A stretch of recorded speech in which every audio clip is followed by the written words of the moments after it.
In my last year of high school, they was trying to get the lottery system installed, and I used to research it every day, hoping they'd get the lottery passed and I'd get a low number. But I got out of school, and I was out of school about 6 months, and got my draft notice from the local board, and I didn't like it too good. But anyway, I had to go, so I just went on.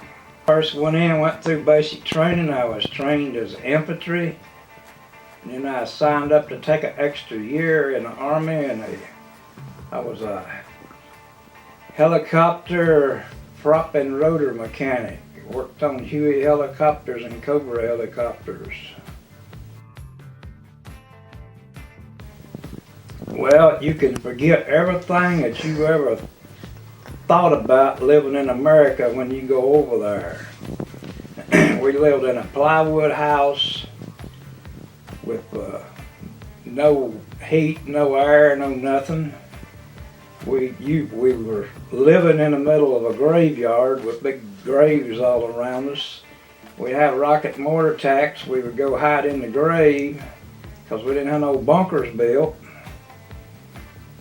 And we eat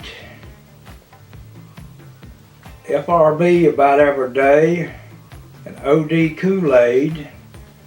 OD Kool-Aid was lemon lime Kool-Aid, and FRB was friggin' roast beef.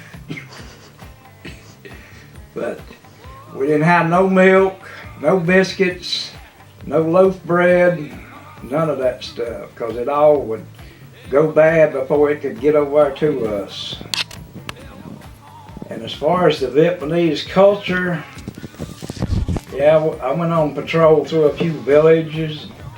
They lived in shacks and shanties and had dirt floors in them, and you didn't see no young men over there, like 16, 17, 20 years old. All them were gone. But there was old men, old women, and young girls was all you seen, and real young boys.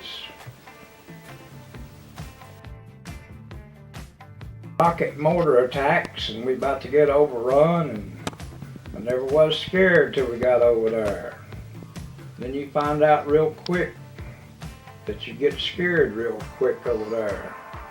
You never knew when you was going to have a rocket attack, and then one of my best friends was killed over there. And checking on the internet, there was 8 people from my unit that were helicopter mechanics that were killed in action over there.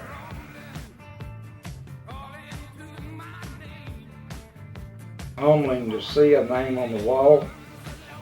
And the moving wall is nothing like the real wall in Washington, D.C., which I hope to go see someday. And now I have 10 names that's on that wall that I need to look up. And it's a very moving experience. I've been in Vietnam probably about 10.5 months. And I knew my brother was coming to Vietnam, and he came over there, and somehow he got a message to me that he was about 20 miles down the road, was going to walk up to where I was, and me and another boy took a Jeep and went down to see if we could find him. We seen this guy walking on the side of the road with a new uniform on, and we pulled over because everybody give everybody a ride over there, and it was my brother. So I said, "What the hell are you doing over here?" And we picked him up and brought him back to Camp Eagle and spent the night and drunk a bunch of beer and liquor and celebrated his coming to Vietnam. And then after he came over there, I didn't stay about another month because I had a brother in the country, and they sent me back home. I come back from Vietnam. We got on a plane called the Tiger Airlines, which was known as a flying submarine because about many of them crashed and made it back to the United States. And they told us to load the plane. They had a ramp out there to go up to the side of the plane. There was 300 of us. And when they said go, everybody broke into a dead run.